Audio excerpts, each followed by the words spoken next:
Jordan Peterson Made Easy, 12 Rules for Life, Chapter 4, Rule 4, compare yourself to who you were yesterday, not to someone else today.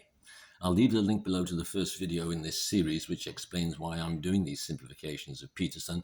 And basically, it's because I believe Peterson can be difficult to read and he benefits from some simplification. This is not a critique. It is more, it is more of a tribute. So chapter 4, rule 4, compare yourself to who you were yesterday, not to someone else today. Now, Peterson would not claim to be the first person who said this. Ernest Hemingway, the author, Judy Garland, the actress, Steve Jobs, and many others, including the jazz musician Herbie Hancock, are credited with saying something similar. There must be countless therapists over the decades who passed on this idea to their clients. Peterson has mentioned therapist and author Carl Rogers' influence on his thinking, and indeed Rogers' work seems to contain this sort of idea. In fact, if you're watching this video, I would guess you've heard this said already quite a few times. No matter, Peterson as an author and clinical psychologist is expected to draw upon ideas from other people who are prominent in his field. Nobody's work is totally original, and indeed it should not be. We need, with humility, to learn from other people, eminent people, and openly incorporate their ideas into our work to enhance our own work for the benefit of others. So what Peterson is probably driving at here is we should get rid of hopeless, futile comparisons. In other words, no matter how capable you get, there's always somebody better than you. It doesn't matter what you do, playing a musical instrument, painting and drawing, fixing cars and playing sports, there's always somebody better than you. And so you'll always be dissatisfied if you get stuck in comparing yourself to others. But there is some point in your trying to be the best you can be, trying to be better next time compared to last time at whatever you do. That can give life purpose and meaning. So how do we get started on this? JP says that before we can move towards a more meaningful life, we need to know where we are now. Okay. But by that, JP seems to mean that we need to know our good points and our faults.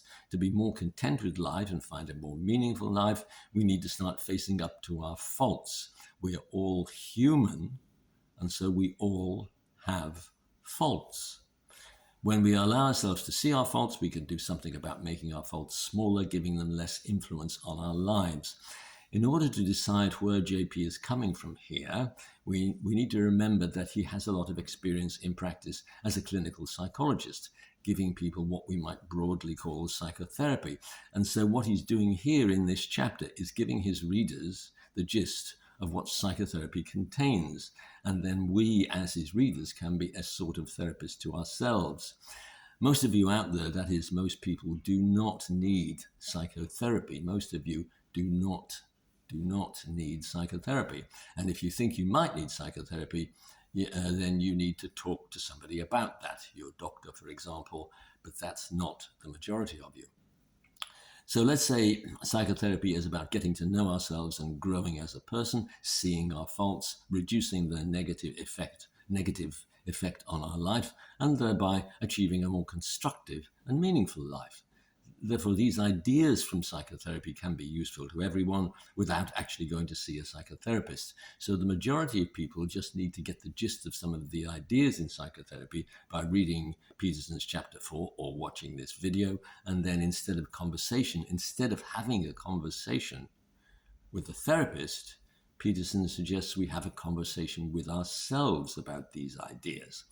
Now, we're probably having a conversation with ourselves quietly in our heads quite a lot of the time, so there's nothing new in that. So Peterson invites us to move that conversation on towards getting to know ourselves better, by which he means getting to know our good bits and our bad bits. And when we know ourselves better and see our faults more clearly, we know which bits of our behavior we would like to improve.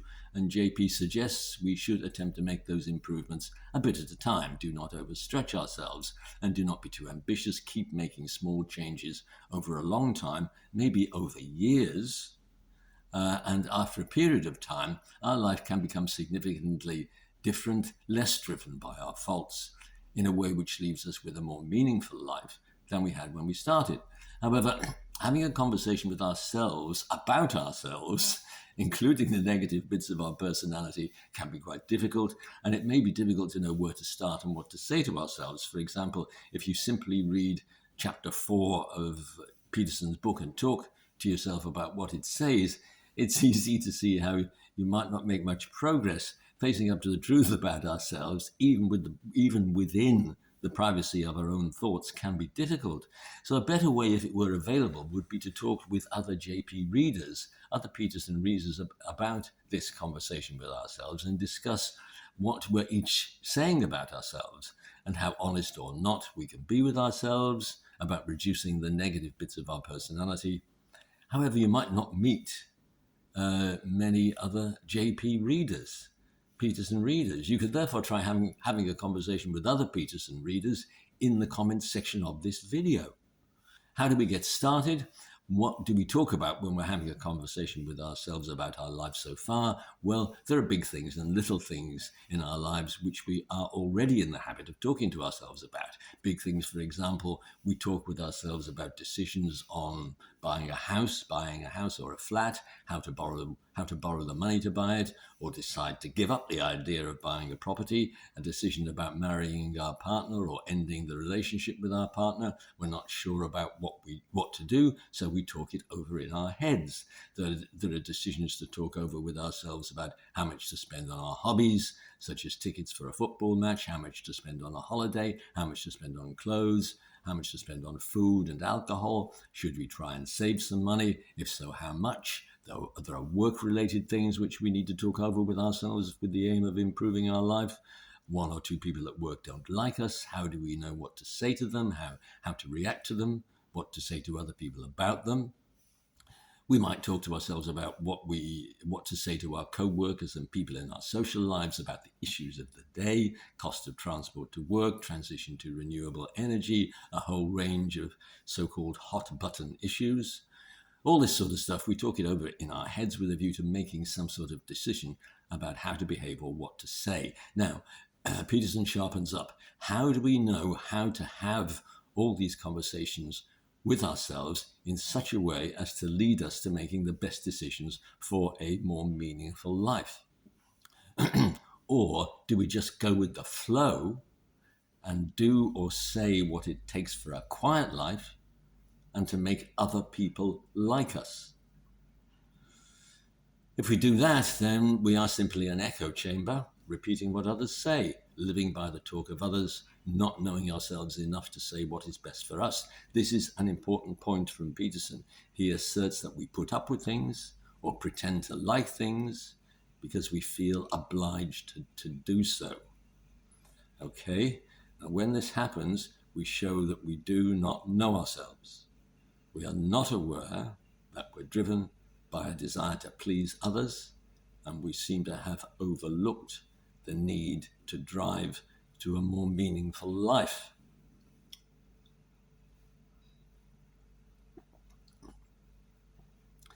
Then Peterson takes a big step and says we have inside our minds an evil triad of arrogance, deceit, and resentment. Heavy stuff, but JP is heavy. So when we're having a conversation with ourselves about a decision we have to make, that conversation may not be authentic. It may not be useful to us because we're driven by arrogance, deceit, and resentment. And we do not see those forces are driving us. So Peterson spells out, for example, with deceit, is there something you should be speaking up about at work, for example, or maybe about your partner's behavior, or do you stay silent and avoid conflict? Then Peterson says, when you have something to say, silence is a lie and tyranny feeds on lies. Heavy stuff again, but he is heavy, as I keep saying.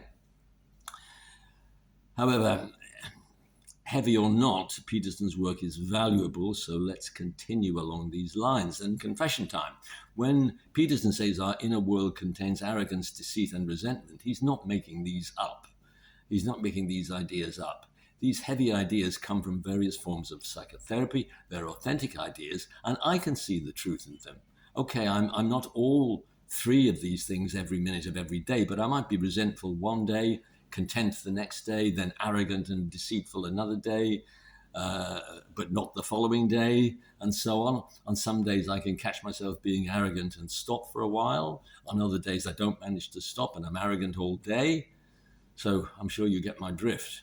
This stuff about arrogance, deceit, and resentment is the stuff Peterson is bringing us from psychotherapy. There are several schools of thought in psychotherapy, for example, Freud, Jung, and others, which say that human beings are a mixture of good and bad. We're not all good. Our personalities contain some bad bits, and the bad bits of us, according to many therapists, can be really quite bad. For example, arrogance, deceit, and resentment really are quite bad, and the drift of psychotherapy tells us we have to face up to this uncomfortable truth about our bad bits and do something about them, reducing our bad bits and building up our good bits. If we do not try to reduce our bad bits, then our decision making about life may be contaminated by arrogance, deceit, and resentment. There are several pages here in Peterson's book of interesting and insightful thoughts around this topic, although I do find some of them a bit rambling and a bit heavy, a bit difficult.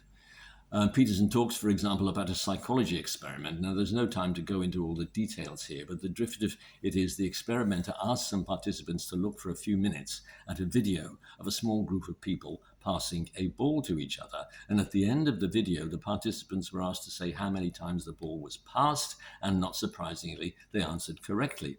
However, in the middle of the ball passing video, in the middle of that sequence, a man in a gorilla suit, a man in a gorilla suit walks into the middle of the video picture for a few seconds, stops and beats his chest. You couldn't miss him. You couldn't miss him. But half the participants in this experiment did miss him. They did not see him. And the participants only wanted to see what the experimenter asked them to look for. That is, examples of ball passing. The point is that we only see what we want to see, or what we aim to see. And this transfers to other aspects of our life. For example, we do not see our own bits of negative behavior. We only see negative behavior in other people. So JP's journey through the literature then goes on to include Dostoevsky, the Bible, Tao Te Ching, and Vedic scriptures. Don't ask. JP is operating on so many levels. It can be difficult to take it all in. I do not need to go into all that here.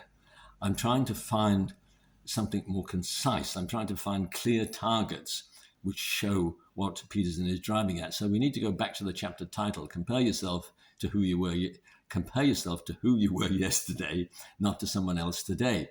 In other words, don't think about other people when we think of enhancing the meaning we get from life. Think about ourselves instead, and what we need to do to develop our own personality and the meaningful life that goes with it. So according to JP, according to Peterson, drawing on this psychology literature, we need to admit to ourselves that we have inside our minds the following: arrogance, meaning we seek attention and cooperation from other people. We expect to be paid compliments. We expect others to tell us we are right. Deceit, meaning not speaking up about something when we should do. When you have something to say, silence is a lie, Peterson says. Resentment, meaning resentment of people close to us, which is too uncomfortable even to think about. Our parents, spouse, children, friends, and co-workers, but doing nothing about this resentment. Resentment is corrosive, and it's not a good idea to nurture resentment. I believe these are insightful and valuable comments from Peterson, and we might all benefit from reflecting on how they apply to us. However, it's not easy to think of oneself as being, to some degree at least, arrogant, deceitful, and resentful, and then trying to do something about it. So what Peterson is saying is just pick one of our faults or failings and work on that to start with. And we're going to find this difficult, so we will make slow progress, take one small step at a time. Peterson says the past is fixed, but the future could be better. Where you start may not be as important as the direction in which you are headed. The idea is that we have a conversation with ourselves inside our own heads, but don't expect that conversation to go easily, because when we talk to ourselves about making improvements in our attitude to life, we're not used to it and we're not good at it. And Peterson says that we need to imagine ourselves as lazy, touchy, resentful, and hard to get on with.